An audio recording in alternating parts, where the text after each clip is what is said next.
வணக்கம். தமிழ்நாடு அரசு ஊழியர்கள் ஆசிரியர்களுக்கு தமிழக அரசு சார்பில் புதிய அறிவிப்பு வெளியாகியிருக்கிறது. இது குறித்து விவரங்களை பார்க்கலாம். அரசு ஊழியர்கள் ஆசிரியர்கள் அனைவருக்கும் மகிழக்கூடிய வகையில் அவர்களது கோரிக்கைகள் அடுத்தடுத்து நிறைவேற்றப்படும் என்று தமிழக அரசு தெரிவித்துள்ளது. இது குறித்து தமிழக அரசு வெளியிட்ட செய்திக்குறிப்பில், கடந்த 2019 ஜனவரி 25ஆம் தேதி அப்போதைய முதல்வர் பழனிசாமி ஒரு தொடக்கப்பள்ளி தலைமை ஆசிரியர் வாங்கும் ஊதியத்தை சொல்லி ஆசிரியர்களுக்கு இவ்வளவு சம்பளமா என கூறி அரசு ஊழியர்கள் மற்றும் ஆசிரியர்களை கேவலப்படுத்தினார். அவருடைய ஆட்சியில் போராடிய அரசு ஊழியர்கள் ஆசிரியர்களை பார்த்து, அதிக சம்பளம் வாங்கும் நீங்கள் போராடலாமா என்று கேட்டு ஆசிரியர்களையும் அரசு ஊழியர்களையும் கொச்சப்படுத்தினார். ஆனால் இன்று ஆசிரியர் அரசு ஊழியர்களுக்காக இந்த அரசு எதுவும் செய்யவில்லை என்று கூறுகிறார். மறைந்த முன்னாள் முதலமைச்சர் கருணாநிதி 19 ஆண்டு முதல்வர் பொறுப்பிலும் 4 முறை ஊதிய குழுக்கு அமைத்து மத்திய அரசு ஊழியர்களுக்கு இணையான ஊதியத்தை வழங்கினார். அதனால் அவர்கள் இந்த அரசுக்கு எப்போதும் ஆதரவாக இருக்கிறார்கள். ஒரே ஒரு கையெழுத்தில் 1.73 லட்சம் ஆசிரியர்கள் அரசு ஊழியர்களை டிஸ்மிஸ் செய்தனர்.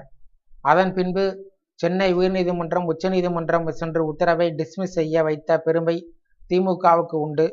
திமுக அரசு வழங்கிய பல சலுகைகளை அதிமுக அரசு ரத்து செய்தது. அனைத்தையும் 2006இல் கருணாநிதி முதல்வராக இருந்தபோது மீண்டும் நடைமுறைப்படுத்தினார்.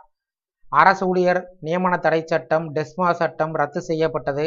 1996இல் அரசு ஊழியர்கள் முழு ஓய்வூதியம் பெற தகுதியுள்ள பணிக்காலம் 33 ஆண்டுகள் என்பது 30 ஆண்டுகளாக குறைக்கப்பட்டது.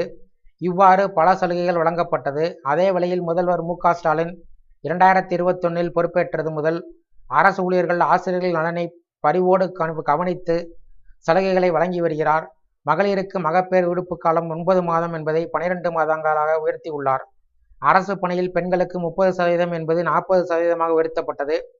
கடும் நிதி நெருக்கடிக்கு இடையிலும் பல திட்டங்கள் நிறைவேற்றி வருகிறார். மத்திய அரசு உயர்த்தி வரும் அகவிலைப்படிகளை அவ்வப்போது தமிழக அரசு ஊழியர்களுக்கும் ஆசிரியர்களுக்கும் அளித்து வருகிறார். அடுத்தடுத்து அவர்களுடைய கோரிக்கைகளும் அவர்கள் அனைவருக்கும் மகிழக்கூடிய வகையில் நிறைவேற்றப்படும். பழைய அரசு அலுவலர் குடியிருப்புகள் படிப்படியாக புதிதாக கட்டப்படும்.